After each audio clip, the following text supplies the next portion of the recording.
God, just the amazing weather of today, getting up early this morning and seeing the planets and the moon and just the amazing sunrise, Father, and just realizing that you have put all these things together for us, and so we just thank you for that.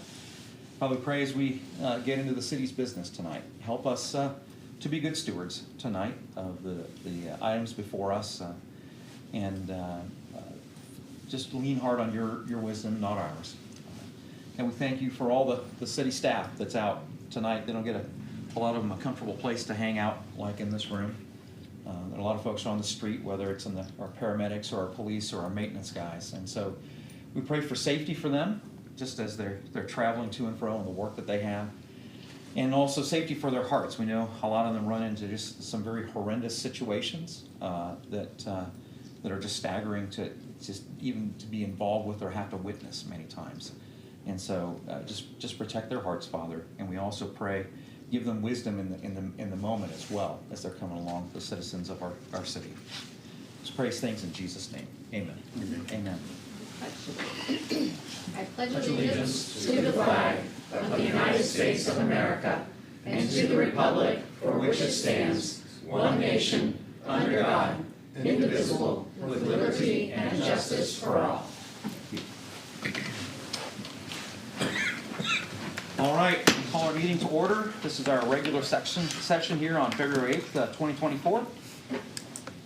Our next item on our agenda is our roll call. Vice President Smith? I am here. Councilman Crawford? Here. Councilwoman Cerise? Present. Councilman Reynolds? Here. Councilman Dean? Here. Mayor Mays? Here. President Urschel? Here. Next item is approval of our minutes from our January 25th, 2024 meeting. Mr. President, I move to adopt the minutes for January 5th, 2024. Great. We have a motion. Do I have a second? I would like to second that, please. Seconded by Councilwoman Cerise. All right, any questions or comments before we vote? All right, let's call the vote. Vice President Smith? Abstain. Councilman Crawford? Aye. Councilwoman Cerise? Yes. Councilman Reynolds? Yes. Councilman Dean? Aye. Mayor Mays? Aye. President Urschel? Aye. Motion carries. We have no special presentations for this evening. Next item is audience comments. If you'd like to bring an item to the council's attention, feel free to come up to the podium, state your name and your address, and you have a few minutes to go ahead and address us. And I just remind folks that this is not an interactive conversational time. It's an opportunity for you to bring an item to us, and so we'll just be listening during this time. And then during council comments at the end of the meeting, we may have some discussion on that at that time. So would anyone like to come and address the council? All right, seeing none, we'll press on. We have no full business for this evening.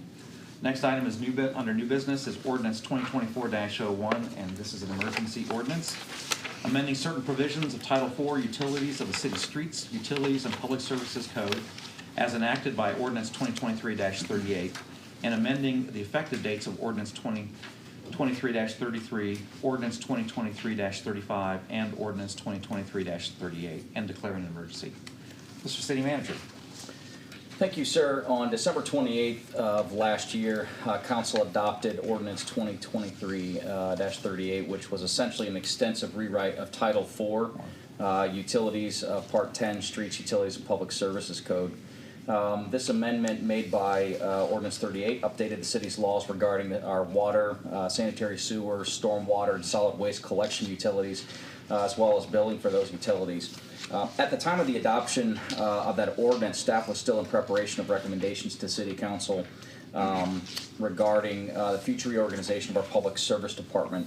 Since that time, staff has presented recommendations for changes in public service that Council has endorsed, and we are, of course, in the process of preparing legislation to implement various changes in the department structure. Notably, the positions of Public Service Director and City Engineer will be split out into two separate positions, as we talked about with Council. In light of this, and in light of other changes in public service, staff reviewed the revised chapters contained in Title IV Utilities as approved through Ordinance 2023-38 to ensure that duties and tasks were appropriately assigned between these two positions. Based on the review, staff identified that there were some inconsistencies in code language and is recommending Council to make some adjustments to various sections of Title IV, specifically the Water Utility Chapter, which is 1010, sanitary sewer utility chapter 1015, stormwater management utility chapter 1020, to assign those specific tasks to the appropriate position, either public service director or engineer. Additionally, over the past month, discussions have occurred with our new council members regarding some of the comprehensive utility code changes, and at council's direction, it was deemed advisable to delay the effective date of the changes to the streets, utilities, and public services code that were made by ordinances 2023-33, 35, and 38. All these amendments were slated to take effect on March 1st. But at the recommendation and direction of council, we would delay the start date to June 1st with the actions that we're recommending this evening. In order to facilitate that, and I should add as part of that, we want to make sure that we are doing sufficient public outreach, making sure that folks understand these changes, because there are some things that that will affect certain groups of our utility users more than others. With that, in order to amend the effective date of the amendments to Streets, Utilities, and Public Services Code as adopted, the emergency ordinance presented herein tonight must be approved so that it becomes effective before the other ordinances. However, because this ordinance as presented tonight is an emergency, it would expire on the 61st day following approval pursuant to our charter. Therefore, an additional ordinance must also be presented this evening that would go through our standard process of first reading, second reading, public hearing, and then the proper wait period. So that's the second ordinance that we'll take up here in a moment. But again, to comply with what council had requested, and we think just in the best interest in the timing of this transition, it makes sense to go ahead and delay the implementation. And so we're recommending approval of this emergency ordinance here this evening. Great, so we will be voting on this tonight then Yep. as well. Right, great, okay. Do I have a motion? So moved as an emergency. Moved by the mayor, do I have a second? I'll second that motion. Sure. Seconded by James. Any questions or comments before we vote? Thank you. Yeah. I know we had a long discussion about this, so thank you. Okay, let's call the vote. Vice President Smith? Aye. Councilman Crawford? Aye. Councilwoman Surrice? Aye. Councilman Reynolds? Aye. Councilman Dean? Aye. Mayor Mays? Aye. President Urschel? Aye. Motion carries. Right, the next item is, as the city manager had discussed, this is an introduction of same language ordinance, but will be persistent versus just the 60 days. So this is ordinance 2024-02. This is an introduction this evening, amending certain provisions of Title IV Utilities of the city's Streets, Utilities, and Public Service Code as enacted by ordinance 2023-38 and amending the effective dates of ordinance 2023-33, ordinance 2023-35, and ordinance 2023-38. So, Brent, any other comments on that? Yeah, just to be clear for our public, that emergency ordinance would again only be effective for 60 days because this delay would take longer than the 60-day period. This legislation is necessary to cover the difference in the dates. So again, accomplishing the same thing, we're just looking at two different time ranges. Right, right. And that was the change in the timing with the emergency ordinances was a change in our charter, which we voted in. Was that last year? Year before? Year before. Year before, right. And part of that was just to ensure that we had public comment on emergency items that came up the public didn't have, that we could act on a short period of time, but that we would have to go back to the public and do an introduction, let people have an opportunity to comment on that and over a lasting time period. So, great. Do I have a motion on this? This is an introduction. I have something to move for introduction. Ellen Houston? All right. Moved by the mayor. Any questions or comments before we go on with that? Okay. Next item is Resolution 2024-004, authorizing the city manager to purchase forfeited property at the Greene County Auditor's forfeited land sales within the limits of the appropriations made by the city council for such purposes. Mr. City Manager. Thank you, sir. Under Ohio law, all properties on which tax foreclosures have been filed are advertised and offered for public to the public for sale as a sheriff's sale on two separate occasions. Pursuant to ORC, when such properties are not sold at sheriff's sale, they must be forfeited to the state or to the applicable political subdivision. Should the city accept the tax foreclosed properties by forfeiture, the city is then subject to any existing mortgages or tax liens on the property. The forfeiture does not remove these obligations. As a result, there are delinquent and neglected properties which often become nuisance properties if they are not already, that the city is unable to acquire through the forfeiture process because we don't want to inherit these liabilities. In such cases, the properties are then forfeited to the state of Ohio. Such properties are almost never maintained, and their prospects for future redevelopment are pretty much nil for all practical purposes because the state has no function to accomplish that. With this, we note with council that Ohio law also requires the Greene County Auditor to maintain a list of such properties forfeited to the state and must offer such lands for sale at least once annually. Staff's recommending this evening that council consider authorizing the city manager's position to make bids on and commit to the purchase of such state-owned properties in the city at the Greene County Auditor's forfeited land sale. If the city does not acquire these properties and they remain state-owned, no property maintenance costs, including mowing, can be assessed to the properties. No stormwater utility fees or sanitation fees can be collected.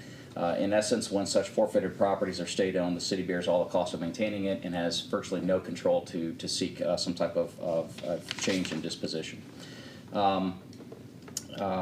If, as recommended, the city acquires such properties through the forfeited land sale, the properties would then be eligible for a home preservation program, through which we would seek a private sale and a return to a productive use. As stated in the resolution language, acquisition costs would be limited to available budget resources as approved by council. In this case, we are recommending including $10,000 be added in our final appropriation ordinance for this purpose. So again, properties would be acquired at the lowest possible cost, but we want to have the option of being able to have a different disposition with these properties rather than them being mired in their current state.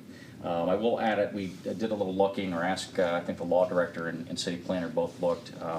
Over the last number of years, we've been averaging several of these per year. I think there were 9 total in the last few years. About 5 a year yeah. is the average. So this is a problem that is gaining some momentum, and as the county has really become more aggressive, frankly, just really doing their job with these tax delinquent properties, we fully anticipate we're going to see more of these opportunities. And I think it's also worth noting, looking at the list of properties, many of them are marketable properties.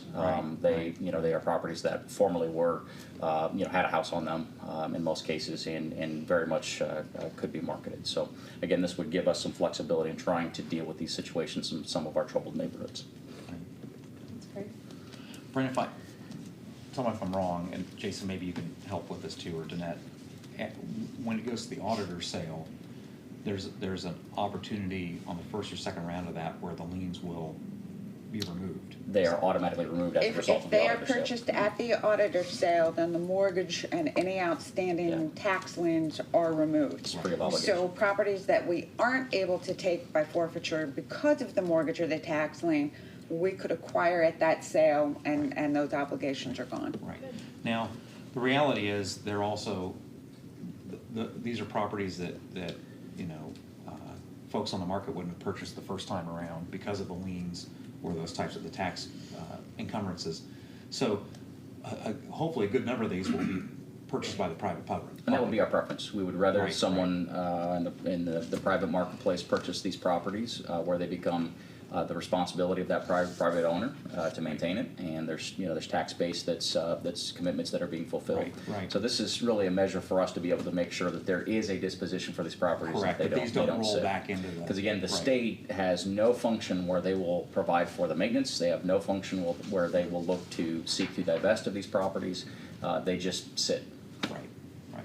So, great. Okay. I have a quick question. Yeah, go ahead.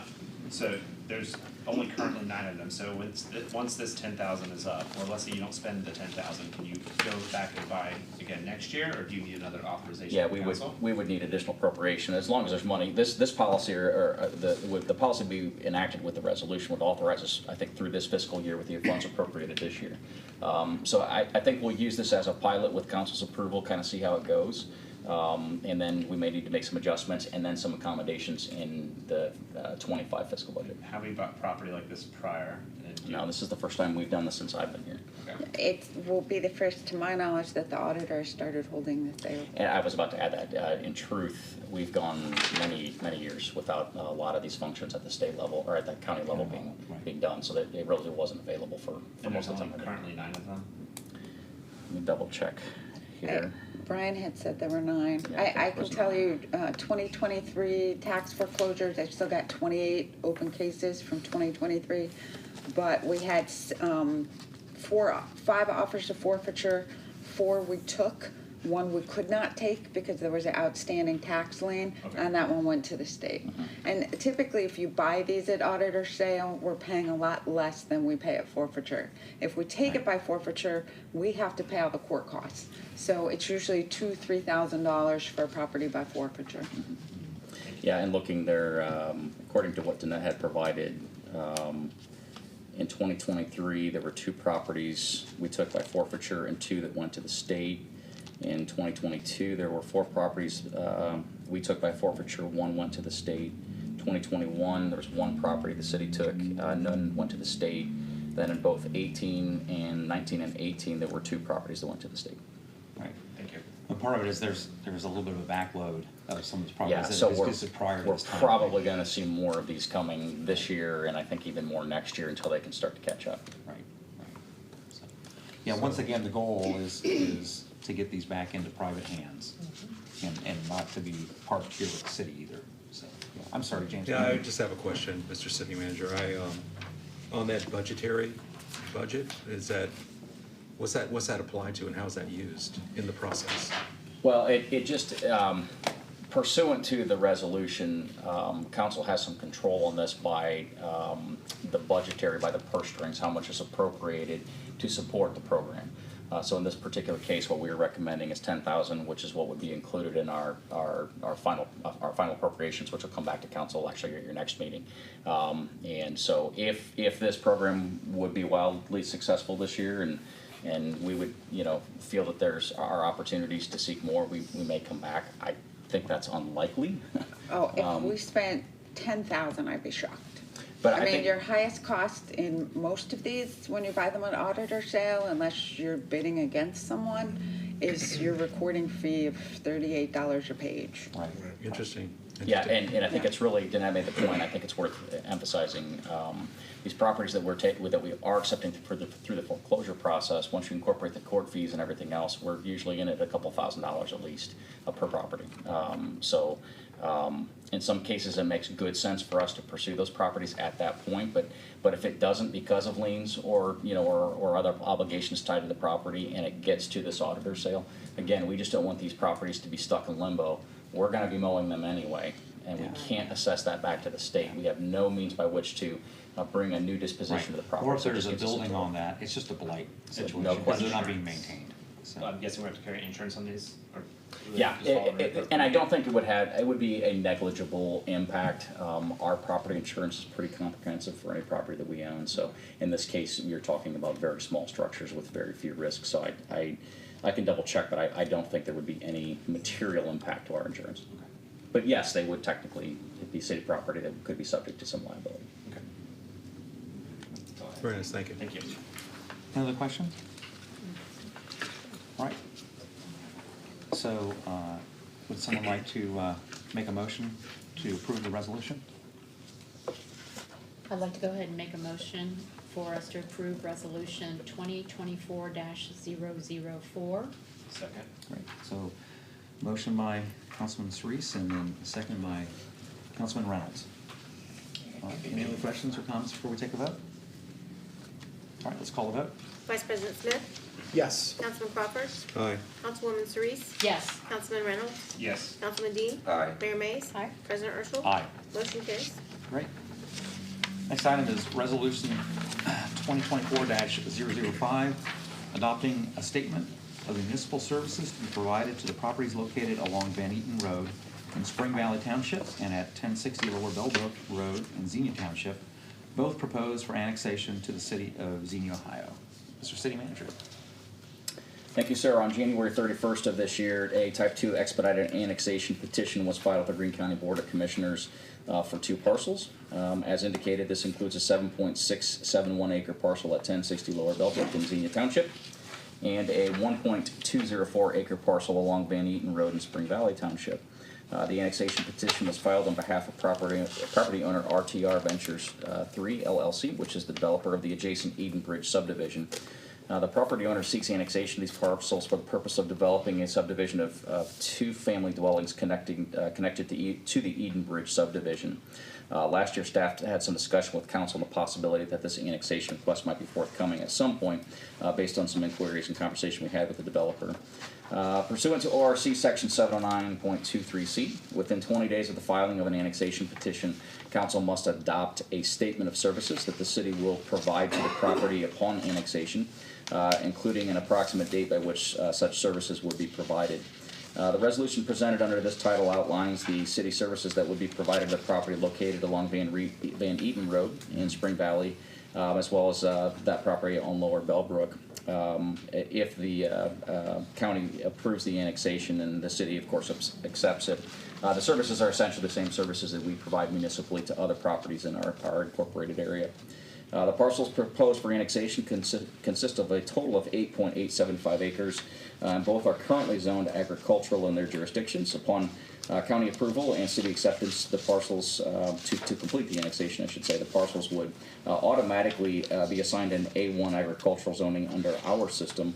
In order to develop two-family dwellings, the property owner would then need to secure approval of a rezoning from council after filing the rezoning application and following our public hearing process with our planning and zoning commission and of course with council. Staff sees no reason not to move forward, and we're recommending this evening that council adopt the resolution. And we of course have a second item that if this is approved would also be necessary for approval, but we'll address that in a moment. All right, thank you. Also mention we have the property owners here with us tonight, so folks, thanks for coming and being part of the meeting here as well too. Any questions or comments on this? Should we introduce it? Yeah, go ahead. Go ahead and we're going to be making a motion. Fantastic. I move to introduce resolution 2024-005. Yeah, this would be a motion for approval. Motion to approve. Right, Yeah. right. Said. Great, all right, moved by Councilman Reynolds. Do I have a second on that? I'll second. Second by Councilman Cerise. Any question or comments before we vote? These two parcels are contiguous even though they are in different townships. Correct. And they have different addresses even though they're contiguous because of the fact that they reside in different Yeah, in townships. two different jurisdictions, and they do meet all of the contiguity requirements pursuant to ORC, Right. And so they're Right, so subject to the type 2. also, yeah. Well, and just a reminder to council, specifically for the new council members, these two resolutions are required under the ORC. They have to be given to the Board of County Commissioners before the commissioners decide. If the commissioners approve the annexation, it gets sent to the city, we wait 60 days, and then council either has to formally accept or deny the annexation. So these two resolutions are not approval of the annexation. That decision will still have to be made at a later date if the Right. county approves it. Understood. Yeah, Very so- nice, thank you for that. Yeah, so the county did a journalizing annexation petition earlier today. We're doing these two, so we'll go back to the county, and then the county will take those and approve that, send it back to us, we'll have our time period of waiting, and then we'll have another ordinance, is it an ordinance or resolution? It's an ordinance to approve. An ordinance at that time to do the incorporation of the city. And it's worth noting, and this is what's identified as a type 2 expedited, and there are, as Matt pointed out, statutory procedures. There are other types of annexation mechanisms which have slightly differing procedures. At such point in the future we come to that, it may be a little different procedure. Right. But So I have a question on annexation. Is, in this particular case, were the owners a part of the willingness for this annexation? the owners have to be, yeah. It's a The misnomer. owner is always the person. The city cannot go annex someone's land. There are very limited exceptions. If it's county-owned land, state-owned land, or land we ourselves own, we can file the petition. But for land that is owned by a private person, we cannot just go in and annex it. That person has to file for the annexation. So this is the property owner themselves wanting to annex and be in the city. Very nice, thank you. All right, any other questions? Yeah, let's go ahead. And I'm assuming this is for utility hookup. Yeah, we've, the things like utility service delivery, that's all part of the evaluation process, and they would include, again, because it's including, the statement of services includes all municipal utilities. That would include water, sanitary, storm, public safety, yeah. And we'll provide an economic impact statement at the time. If the county approves it at the time, you have to decide whether or not to accept it. Yep, pursuant to our policy to be Got it. such. Okay, thanks. The good thing is we have capacity for our utilities Yeah. to do this. And Yeah. it's great. All right, no other comments? Let's go ahead and call the vote. Vice President Smith. Aye. Councilman Crawford. Aye. Councilwoman Surrice. Aye. Councilman Reynolds. Aye. Councilman Dean. Aye. Mayor Mays. Aye. President Urschel. Aye. Motion carries. Okay. Next item is Resolution 2024-006, adopting a statement regarding zoning buffers for the properties located along Van Eaton Road in Spring Valley Township and at 1060 Lower Bellbrook Road in Xenia Township, both proposed for annexation to the city of Xenia, Ohio. Mr. City Manager. Thank you, sir. Again, as with the prior item, this is required under ORC that within 20 days of filing of the annexation petition, the council must adopt this statement regarding possible incompatible land uses and zoning buffers. The resolution states, in essence, that in the event that properties are annexed and city zoning permits uses on the annexed properties that are incompatible with uses permitted by township zoning in the adjacent unincorporated areas, that the city would require the property owner to provide a buffer between the annexed territory and the adjacent unincorporated land. Passage of this resolution again does not acknowledge the existence of any incompatibilities, nor does staff believe that there will be any issues with incompatibilities based on what has been proposed for the use of the properties. So we think that this is fitting, and we are recommending this evening that council approve the resolution. All right, and this is standard, this is part of the standard process for this type of annexation. Statutory, yep, statutory requirement. Right.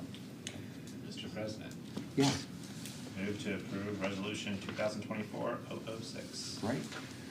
And I'll second that. Moved by Councilman Reynolds and I'll seconded by James. Thank you. That's great. Any other comments or discussion? If I understand this correctly, the body that determines whether there's incompatibility is us. Yeah. Mhm. Okay. All right, let's go ahead and call the vote. Vice President Smith. Aye. Councilman Crawford. Aye. Councilwoman Surrice. Aye. Councilman Reynolds. Yes. Councilman Dean. Aye. Mayor Mays. Aye. President Urschel. Aye. Motion carries. All right. This next one is a happy one. We're procedural motion appointing Melody Anderson to the Planning and Zoning Commission. I'll have Councilman Dean take over here. Thank you, Mr. President. Yeah, Mrs. Anderson reached out and when the vacancy was opened up by Mrs. Cerise's election to council, and she'd resigned from that, and she reached out. She's been asking about this position for the last 2 years. So she's already completed a background check. She's already previously served in the Civil Service Commission, and I would like to recommend her appointment. Thank you. And I'll say that Melody's here with us tonight. So Melody, thank you for joining us tonight. Sure. Any questions or comments from folks on this recommendation? All right, do I have a motion then? No motion. All right, Second. moved by Councilman Dean and seconded by Councilman Reynolds. All right, let's go ahead and call the vote. Vice President Smith. Aye. Councilman Crawford. Aye. Councilwoman Surrice. Aye. Councilman Reynolds. Aye. Councilman Dean. Aye. Mayor Mays. Aye. President Urschel. Aye. Motion carries. Welcome aboard, Melody. Congratulations. Yay. There's a 4-foot packet of information for you waiting out. I'm just joking. Great, thanks folks for coming and joining us tonight. All right, next item on our agenda is the appointed officials reports. We'll start with our Assistant Finance Director, Jason Lake. Our Finance Director had another engagement and had requested to be allowed to participate with that, and we went ahead and said that's great. So Jason, go ahead and share with us tonight. The only thing I have to remind people is tax season is upon us. Obviously, you have till April 15th to file. Just a reminder that RETA, the Regional Income Tax Agency, is handling the taxes. That's where you'd file, make payments, etc. RETAOhio.com is their website. They do have some staff here on site in the administration building if you do need some in-person assistance. Other than that, that's all I have this evening. Great. Any questions for our Finance Department? Okay, thank you. Madam Law Director. I have nothing to add. One thing I would ask, I would like council to entertain an executive session this evening pursuant to 1303C1 of our city charter for general legal advice and discussion with the law director. Sure. Great, thank you. Any other questions or comments for our law director tonight? Okay. Mr. City Manager? I have a lot, and I'm just gonna warn you right now. Sure. First, Snacks. yes, get comfy. I do want to provide awareness to our public that we, of course, will celebrate President's Day on February 19th. City offices, our administrative offices will be closed that day in recognition of that holiday, and that will fall between now and our next meeting. Next, I will point out, as I indicated in an email with council earlier in the week, I too need some executive session time this evening. Correct. This would be for two different topics. Would be for under the guise of economic development, and then we also have a matter pertaining to security. Again, both statutorily allowable functions. Next, I sent an email to council late this afternoon and have provided at your places this evening a memo that I drafted, and I don't expect that you have read these materials because of the late notice. And I typically would not do this, but there is some urgency to the matter, and I think it is a good opportunity. So as I pointed out in the memo that's been provided, following our January retreat with council, where there was discussion regarding the desire of council to begin to explore recreational programming opportunity in 2024 for our public, we had some outreach from an entity called King's Hammer Soccer LLC, and this is a multi-state organization that really focuses on youth developmental soccer, and they are now in a position where I think they've merged with or have taken over the responsibility for what we used to know as Club X. So they have an existing presence in the region, but they are very interested in partnering with the city to provide recreational soccer to folks really at the neighborhood park level at a number of our neighborhood parks. So for the past 2 weeks, staff has, from the city manager's office and our planning office, have been engaged in some conversations, talking through what an arrangement might look like. The urgency is that they very much would like to be able to launch a spring as well as a summer league. And that spring league would really need to ramp up in terms of marketing and sign up opportunities for youth really immediately. So the law director has been working with representatives from the entity to begin crafting some contract language. Essentially what the city would be committing to is utilization, some priority utilization of spaces at several of our parks, and I think I pointed out this includes Spring Hill, potentially West Side if we can avoid conflicts with Weebucks, Franklin Park, Lexington, and I think I'm missing one, but it's in the memo. The only other major obligation we have right out of the gate would be some equipment. We need the goals, which are, to be honest, are very, very inexpensive. A couple of $100, I think, for a set of the actual goals. Some additional maintenance commitment, obviously. I think there'll be more utilization of the park space for the practices and games and so forth, but that's a good thing. We want folks to use the parks. So essentially what we are looking to do is execute a partnership agreement, a service agreement, whereby they would coordinate these soccer leagues, and this ranges from youth age 5 all the way up through high school age. But we and they share the goal of making this as affordable as possible and as accessible as possible to people in our community. So what I am suggesting to council is that we pursue an opportunity whereby we would look at some type of investment, financial investment into the program that would bring down that cost as much as possible. Both King's Hammer and my staff feel that there should be some type of a buy-in by participants.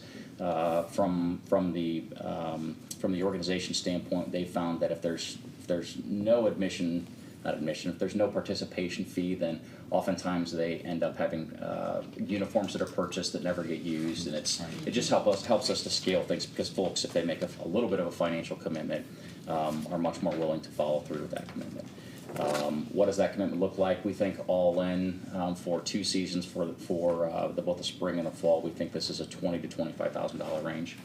That is something I could authorize under my authority, but council had earmarked $50,000 into the fiscal budget for 2024, and we really hadn't made any definitive plans yet for use of those recreation dollars. So before I committed to that, I did want to get a flavor of what council thinks about this opportunity. We would suggest piloting the program this year, see how it goes, make tweaks as we need to. After doing some research on the organization, it's a pretty big deal. I mean, they're in some large metropolitan areas, Lexington, Cincinnati, all the way down to Panama City, Florida, and they are a significant feeder league for a lot of the like MLS and college programs, and so it's a good opportunity for youth in our region. Yeah. So I'd entertain any questions. Again, I provided a letter of interest that they submitted to us that they asked that we share with all of you. We have some preliminary budget information from them. And Jared and Brian have been reviewing that, and to this point, they're supportive of moving forward with some type of relationship. I just, Wes, go ahead. Okay. So one thing, I did want to point out that equipment, you may want to reach out to Greene County Parks and Trails, who I think acquired a lot of Xenia Soccer Club's Okay. goals, and they probably are in storage. Okay. Maybe if we could get that Just for to free. pass that on. Sure. I don't know if that got acquired by the YMCA, because they were using that at Greene County Parks and Trails. I have not had an opportunity to discuss with the law director, but in these discussions going forward, I may have to recuse myself, only because Club X, prior to this acquisition, was actually a customer of my company. So I probably won't make any more comments going forward on this, just to let you know. Thank you. Thanks, Wes. Any other comments? Yeah, Ethan, go ahead. So, after the 2 years, will they take over the funding, or will it still be us? So is it gonna be an ongoing I think $20,000 every year? yeah, I think or- it's an ongoing commitment. I think there are going to be some annualized costs. A lot of it, to be honest, it's the cost of paying for the referees. There's a nominal fee that the referees make. There's some insurance considerations. I think the biggest line item is uniforms, and they do have a budget that they present that is like a non-uniform league. It's about half the price, but I don't know. My personal feeling is that you want these kids to have the best opportunity possible. So a proper full uniform seems appropriate. And then, what will the reduction in price be? Because the current prices, our seasonal cost is $65 for the fall for each kid. So Yeah. what is if we're gonna give them $20,000, how much will it cost a family to put their kid in soccer? I think those price points assume subsidization from the city, so I think the price points will still be in the $30 to $60 range, depending on the age group. $65 just to play soccer, and we're giving them 20?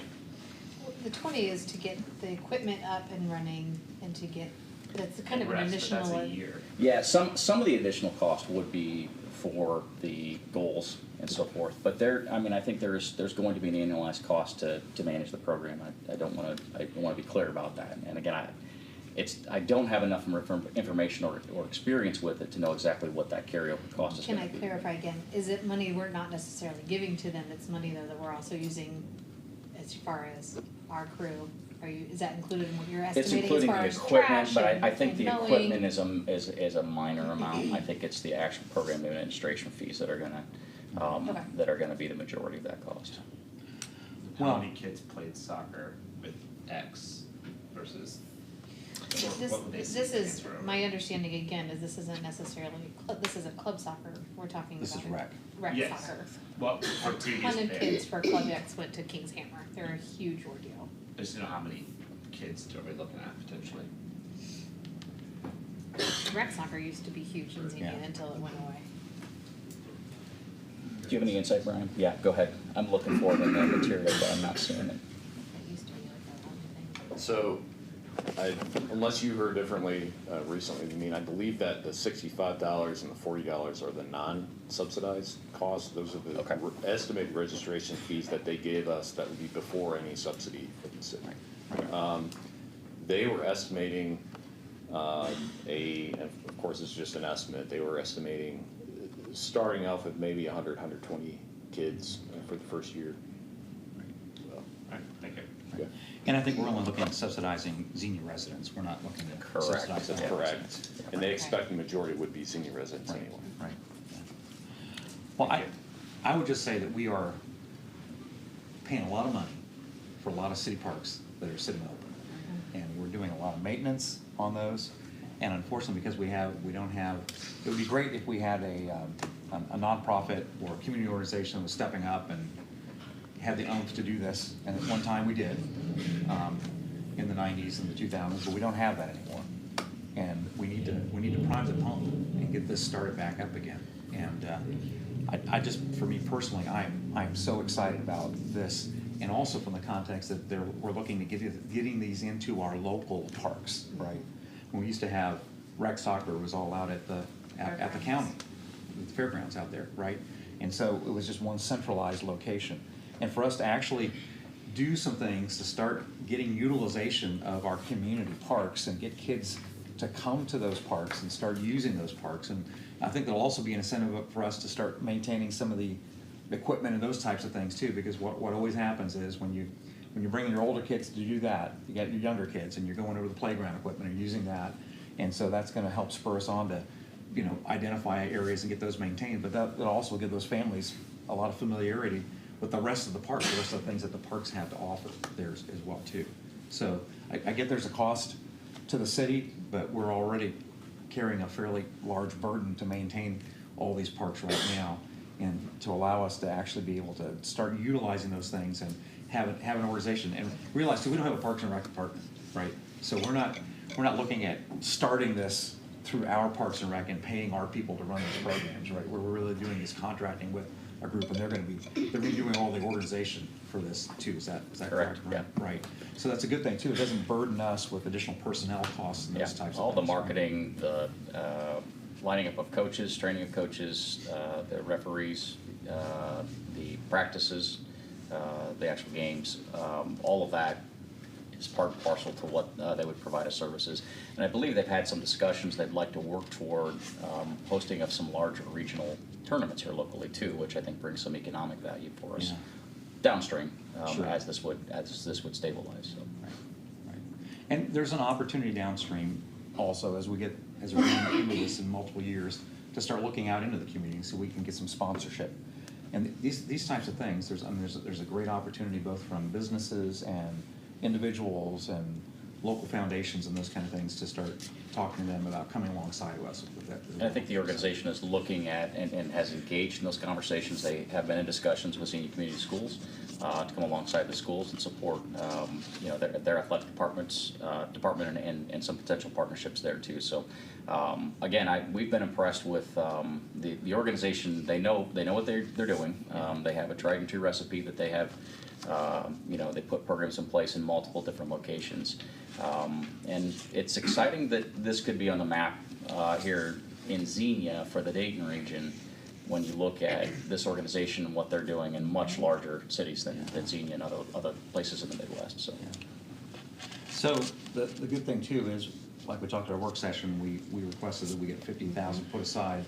We didn't know what that looked like, right? We just said, let's put a wedge there to hopefully get some things happening in our community parks.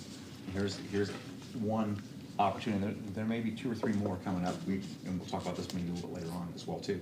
To also have some additional things happening. But this is a great start, and I just bring kudos to the staff to be engaging with the folks and having these discussions with them. What do you need from us so that you can press forward? I don't know that there's formal action needed unless the council would like to take a procedural motion to endorse moving forward. That probably wouldn't hurt, but my point of bringing it up tonight was there was discussion about utilization of these dollars, but we were, there was some further discussion about looking at some tracks at exploring it. And because this has materialized so quickly, I don't want to jump to spend half of that money without any conversation with council. How do you need that motion tonight, or can you wait for our next meeting? We would like, they really feel like the answer is tonight. And the reason is because they typically start their marketing period in January. And by the way, I should mention that Jared Holloway, our assistant city manager, intended on being here tonight. He's been more engaged in the conversation due to most of his family being sick. He's not here with us this evening.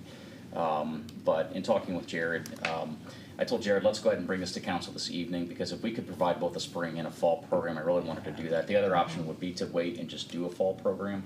But there's enough time that they can still get organized this spring, and I just felt like that'd bring more value to the community. Sure. Brent, I have a question, Brent. Is there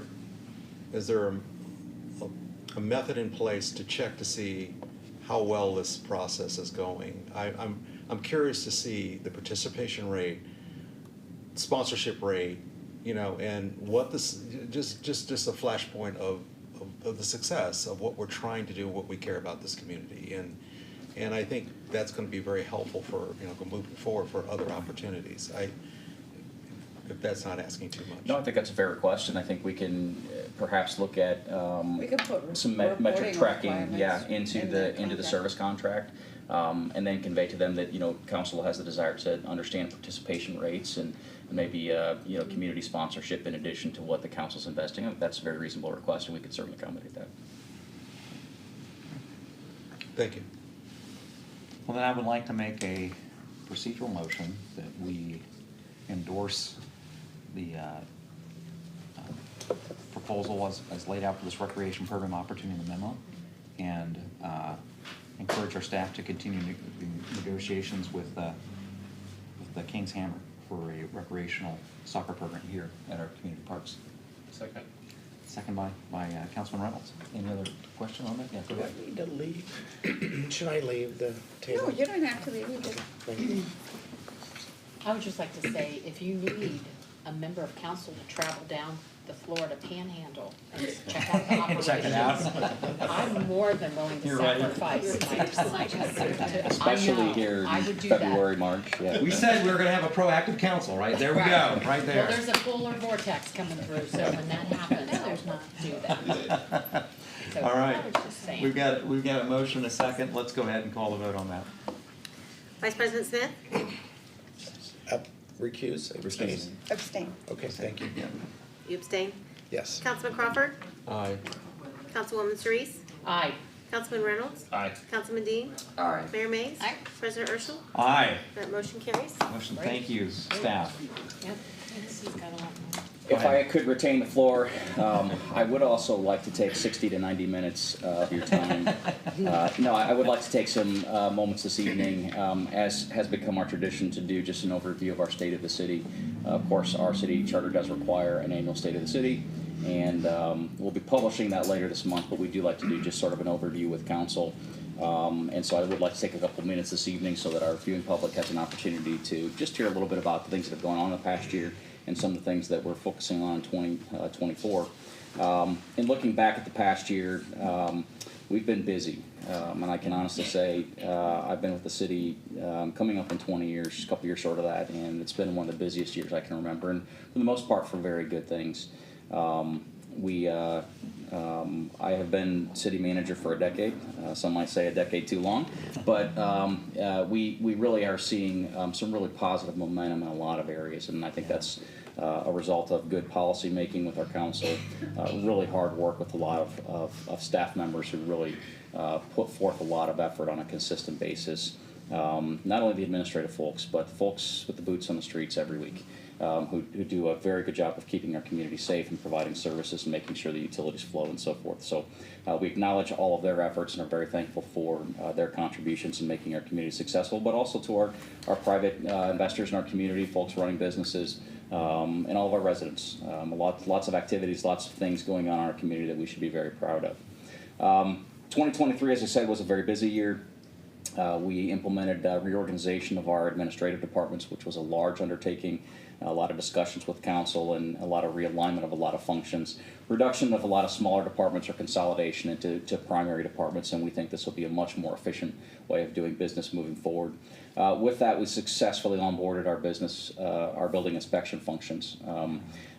Council over a number of years had a lot of discussion about that, and of course finally took that plunge, and we will be providing in the coming weeks a sort of a report on the status of that program or what we experienced through 2023, so you have some perspective on general workload and what we've seen with that. But again, very proud of our staff for what they've done, and our partners at NIC. We've been roundly complimented for the improvement in these services. I know some folks have reached out from the public to members of council to reiterate that. Again, we want to be a business-friendly community. Working with our law director and our legislative review committee, a lot of major code updates. A lot of our municipal code was well outdated. In some cases, 50, 60, 70 years of language that was withstanding that had not been updated. And so we are working systematically to update code. And we're not quite there yet, but we took a big chunk and updated it last year, so we're very proud of that. We had our first transaction with the Market District and planar vision and elements of that. A lot of work on that last year. Of course, our public isn't seeing some physical work starting. We'll talk more about that in our plans for 2024 here in a They moment. don't see the 620 miles of tunnels we put underneath. Right. And the hours upon hours upon hours of planning that go into that effort. New labor contracts. We were successful in getting 4 of our 6 labor groups to negotiate new contracts. A lot of successful community events last year. Had a fantastic fireworks festival last year, which continues to grow in both participation and reputation, so very proud of that. New retail that's been developed and more new retail in the queue, and we're proud of providing additional service opportunities in that space here in our community. And then a lot of work in the public safety realm with our other partners related to our public safety information sharing network and dispatch. That wasn't necessarily an easy process or a painless process. But complying with the directives of council, we've been working with our partners to make that a more equitable process. So we're very proud of the work that we've accomplished there. Not everybody likes that, but it's the right thing for the county, and it's the right thing for our community. Financially speaking, 2023 was a good year. It's one of the best years that the city has seen in recent decades. We have projected about a 4% growth in our income tax. We more than doubled that, 9.25%. Better than 2022, so really solid growth in that tax base. Small uptick in property tax base as well. Our state shared taxes were down almost 6%. So where the state giveth, the state taketh away. So thankfully we've seen growth locally because we've not been able to count on our partners at the state level to ensure adequate funding. We've also seen some growth in fines, permits, and so forth, the fees there. Some of that is, a large chunk of that is building inspection. As council will recall, we had to come back and appropriate some additional dollars for some of the fees in our budget for that because it was so much more robust than we had anticipated. So again, that's a good thing. EMS revenues were up over 6%, so that's a good increase. Really across the board, we saw solid financial numbers, as of course we talked about with council in our January 6th retreat. On the expense front, it doesn't matter how much money you make if you spend it all, right? And despite a lot of downward pressure from inflation, we were able to keep expenditures down. We were up about a little 4% in our expenditures, which is way below really what we would have expected given the inflationary pressures that we saw. As we presented to council back in January, our projections moving forward are pretty solid. We are right now showing our key operating funds projected to meet our reserve requirements for the next 5 years. If we can continue to build some momentum, particularly in the income tax front, based on performance in 23, if we continue to see that and some year-over-year increases, we'll continue on that trend. So that's a very good thing. And we're expecting a lot of additional tax base expansion. A lot of what we have projected in our 5-year projections in terms of new housing starts, some new industrial, new commercial, we haven't even experienced that build out yet. So we're quite bullish on the prospects of additional tax base expansion even beyond what we saw in fiscal year 23. So stay tuned for that. So financially speaking, I think we're in a good position. With this council has always been very fiscally conservative, continues to be that. And I think that's reflective of the staff's intent as well. And so I think that puts our residents should rest at ease that we're in good stead there. Despite some really positive things, we do have challenges. Societally, we are no different than the communities around us and some of the challenges that we face. And I think we have to be very transparent about those, and communicative about those, and looking for partnerships in solving some of those problems. I would point out some of the key issues that we are facing. Instability of families and domestic issues is a problem. It's a problem that is something that can be addressed, and we've engaged in conversations to help address that. But it's a big hurt in our community, and it's something that we need to double down on. Mental health issues and substance abuse. This isn't a Xenia problem. It's not a Greene County problem. It's an everywhere problem. And these issues are getting worse. Drugs are flowing through our southern border. We have social policies that continue to normalize some of these behaviors, and they are having undoubtedly adverse effects on our families, on our community, on our students. And we need to find ways to combat these issues. And again, it'll take partnerships. Homelessness, again, not a Xenia problem. This is an everywhere problem. As you read national headlines, the epidemic of homelessness in urban areas across the country, down to small communities across the country, is at historic highs. So we do our best here locally to try to address these issues and provide for some relief. But again, it'll take partnerships to address these issues effectively. On the other side of the coin, there's some challenges that are good. Reversing the history of subsidizing services for other communities. This council's made it a point that things like our municipal court process, victim advocacy, dispatch services, Xenia has long been subsidizing these services, and that's really unfair to the taxpayers in our community. So at council's directive, we have started taking an aggressive approach. As I said, that doesn't always make friends with our sister communities, but it's the right thing to do, and we are seeing some positive growth or advancement there. There are other good problems. We've gone from the problem of not being able to attract anything to having to manage growth. It's a great problem to have. The opportunity to be more selective in what is coming to our community. But it is a challenge nonetheless, and it will engender some unique conversations with council that most of us aren't familiar with. But again, good problem. Another good problem, there are a lot of opportunities on the industrial growth side, retail and commercial services. Workforce availability is a huge challenge.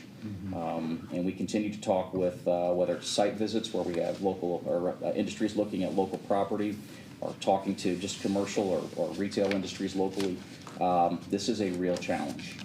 There is insufficient workforce to meet a lot of needs. So partnering with Greene County Career Center, Xenia Community Schools, Clark State Community College, Central State, Wilberforce, Cedarville, so that we are injecting fresh workforce that is skilled and trained in particular areas to meet the needs. It's critical.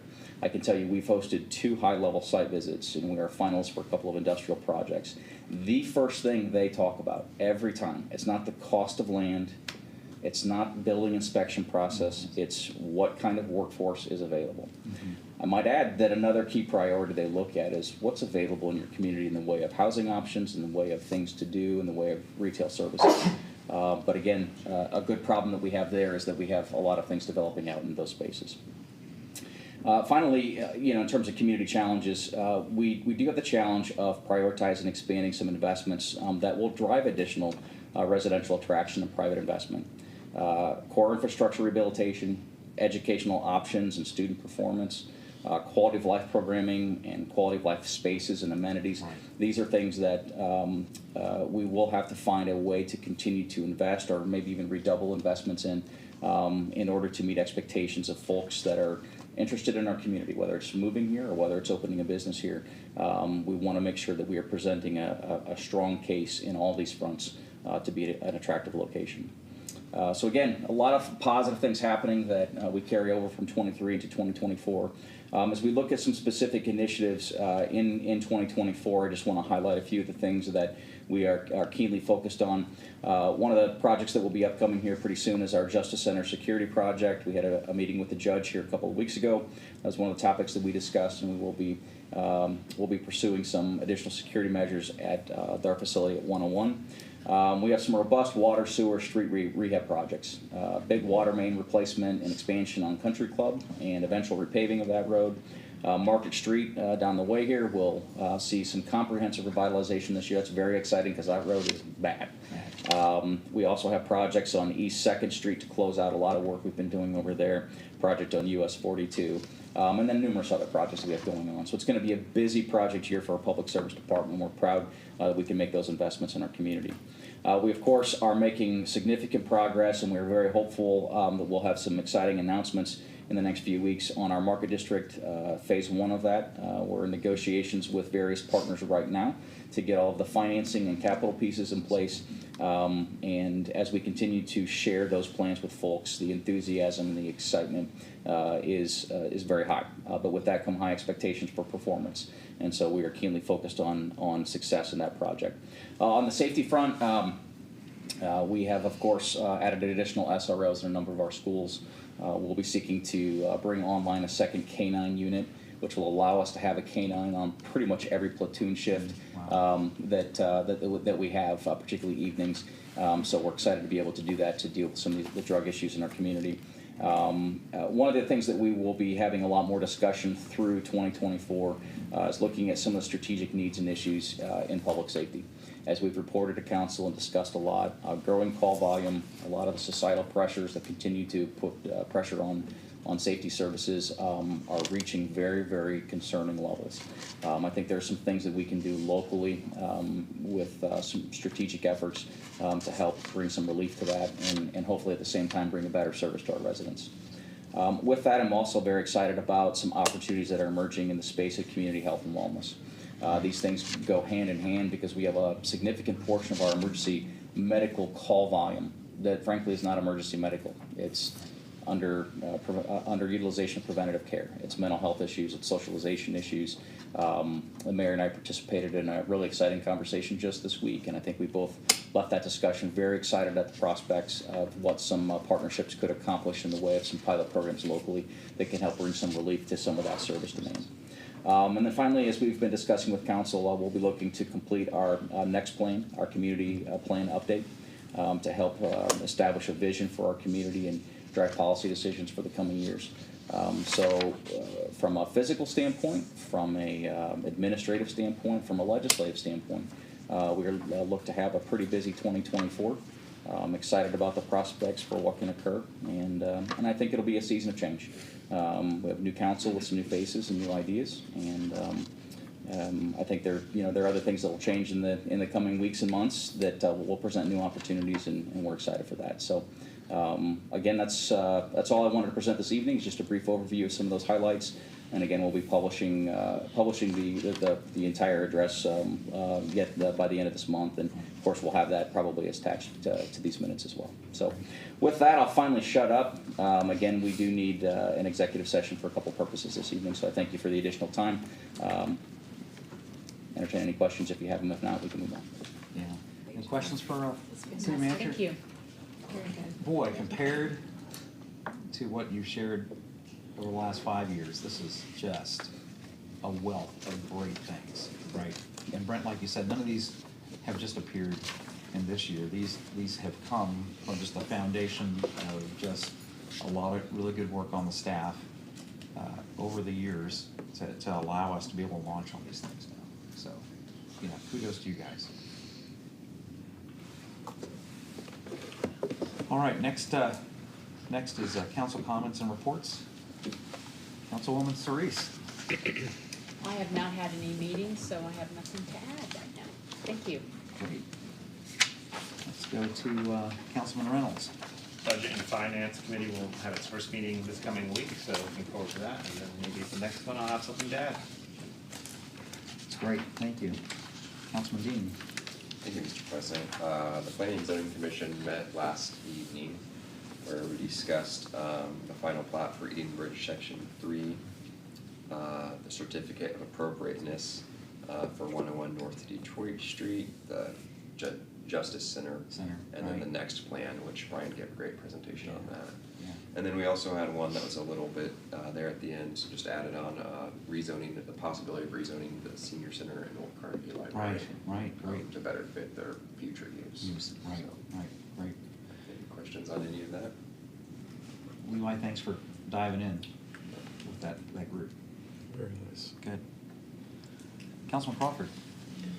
Our first BZA meeting will be on February 26th, and we have one vacancy. I'm currently interviewing 2 potential candidates, and I'll keep you updated as to how that process or the decision of my processing actually works and my recommendation. On that, I'm done. Mr. Vice President. Thank you very much. So First of all, I'd like to thank the council for excusing my absence at the last council meeting. My apologies, I was at a workshop out of state due to my job, and it always falls on that second meeting in January, so I apologize for that. But I've read the minutes, everything looks good. I appreciate you guys taking charge and getting things done. Saw the appointments. The other thing I'd like to say is I'm in a lot of conversations with President Urschel. This gentleman spends countless hours on behalf of the city, and an example is as myself, President Urschel. We had a meeting with appointed officials Tuesday for 2-hour meeting. Should have just been an hour, but 2 hours. So I'd like to thank them for their time. Also like to really highlight what you mentioned. The building regulations and inspection process inside the city is tremendous, and I hear nothing but just praise that we have worked out that to a benefit for, and you're seeing that payback right now with just booming. People want to do business in Xenia. So thank you so much to you and your staff, for Brian, for helping move things forward. And maybe Brian has an answer. I was not playing his only last night. Somebody just asked me, they want waffles, and we have any update on Waffle House at all? Are you able to First half of the year. Okay. He Okay, didn't great. say which. They can borrow my waffle maker if they need, Okay, okay? okay. You know, just everybody's just asking, waffles, Waffle House. So when they break ground, there's just I gonna love be Waffle a parade, I think, through Progress Drive for that. So, but again, thank you so much. Again, you saw that tonight. People are very interested in Xenia. Yeah. The word is out. This is the upcoming growth area in our county, and I'm glad to be part of it. And again, I just want to thank everybody that's watching, that are here tonight. I'm very excited about the direction for our city. Again, we do have a lot of challenges. We have a lot of challenges with call volume. We have some infrastructure issues, but for what we pay in Xenia, we have a very good value to live in Xenia, and very thankful for the community that we live in. Thank you. Great. Thanks, Wes. Madam Mayor. Thank you. X-Rec did not meet, it was canceled due to a lack of agenda items, but we do have one vacancy, and I have 3 people that I am in the process of interviewing as well. I've talked to 2, I'm waiting to hear from 1 more. So there will be an appointment on that very soon. Just a couple of things that I did over the last 2 weeks. I wanted to mention, I'm on the board of One Bistro. I know that isn't necessarily a mayor thing, but I did want to mention it because the group that's been meeting, we've had our annual planning meeting on the 28th, on Sunday the 28th, and the gem that is in this community, and the way that it showcases the hospitality of this community and the people that work there, and the folks on that board of directors are just phenomenal. And they spent 5 hours on Sunday afternoon planning and looking ahead of how can they impact the Xenia community, not just the restaurant, the cafe, but how can they impact the community and be a partner with Community Meals, sending meals out to the Juvenile Detention Center, to Bridges of Hope, to a couple other shelters, and just doing things where they are ministering in our backyard. So I'm so proud of them and wanted to mention that. On Wednesday, January 31st, I attended the Friends of Scouting Luncheon, supporting the Tecumseh Council, our local Tecumseh Council, and Cassie Barlow, she's a retired colonel who was a commander at the 88th. She spoke and did a phenomenal job just talking about, as our city manager was saying, just workforce, and working with our STEM schools, how to plug them in, especially at Bright Pat and all the jobs that are becoming available there. On the 7th, just yesterday, attended the Dayton Development Coalition's annual Economic Review Luncheon. We heard specifically from folks from Sierra Nevada as well as Joby Aviation. Same message, STEM, jobs. So making sure that our kids are plugged in and getting those skills. And a lot of them can come right out of high school into these jobs. The area growth is phenomenal. And then today, attended the a tour at Fort Paws that was with the Southwest Ohio Regional Reps. Ethan was there as well, Councilman Reynolds. And it was a lot of fun to be able to go through Fort Paws and see this jewel that is in our community that has a worldwide reach that's just here in our backyard. They are one of the only shelters, or not shelters, I'm sorry, place that works with service dogs that does not have an age requirement with children with disabilities. So they have a very unique model that the handler can be the adult, and then there's the dog, and then there's the child with a disability. So it's a phenomenal program. And we got to play with puppies, so it really can't go Everyone loves wrong. puppies. That's what we did all morning. And then they got to go to One Bistro for lunch. So that was a great way to showcase our neighborhood. So that is all I have. Great, thank you. I would like to say the Southwest Regionals loved it here. They loved Fort Falls. Their representatives from Senator Sherrod Brown's office, the governor's office, state auditor, Congressman Winstrup finally showed up, and then I think there was one more. Oh, EPA, the Ohio Department of Environmental Protection Agency. So they all came, they walked through with And the played with mayor. puppies. It was a lot of fun. They loved One Bistro, so they actually decided that they want to try to reschedule us sometime later on in the year to do something else in Xenia. So, Great, great. It's a great day. Very nice. I'll just say, just thinking back at our January meeting last year, when we were right on the verge of launching the inspection, right, and doing the transition. And I know there's been a lot of work going up to that point, but there was also a lot of, I wonder how this is gonna happen, right? Are we gonna get swamped? Is it gonna work, right? Are we gonna crash and burn? There was a lot of people are telling us, you have no idea what you're biting off, you're gonna be really sorry about having stepped out and done this, and it's been tremendous. And Brent, I'll tell you, we passed along one of the emails. I've gotten multiple emails from folks in the business community and other areas that have just said, man, just what a great group to work with, and feedback on that. And so, kudos to Jared and the rest of the staff, and Chris and all you guys that have been just stepping up and making that happen for us. So yeah. All right. Well, at this time, we're going to look to go to executive session for economic development, security item, and legal counsel. So do I have a motion for us to go to executive session? Mr. President, so moved. Councilman Reynolds, and seconded by the Vice President. Let's go ahead and call the vote. Vice President Smith. Aye. Councilman Crawford. Aye. Councilwoman Surrice. Aye. Councilman Reynolds. Aye. Councilman Dean. Aye. Mayor Mays. Aye. President Urschel. Aye. Motion carried. I would just say that we're going to go next door here for our executive session. We do not have any other items on the agenda, and so we will have a motion to come out of executive session back in regular, but we'll go ahead and vote to adjourn immediately after that. So we don't have any other items here. You're more than welcome if you want to stick around and talk with us afterwards, but there will not be any other public business that we have planned for the evening. So, all right, let's go ahead and adjourn to the executive session. Take about 5 minutes. Yeah, 5 minutes. Yep, we're good.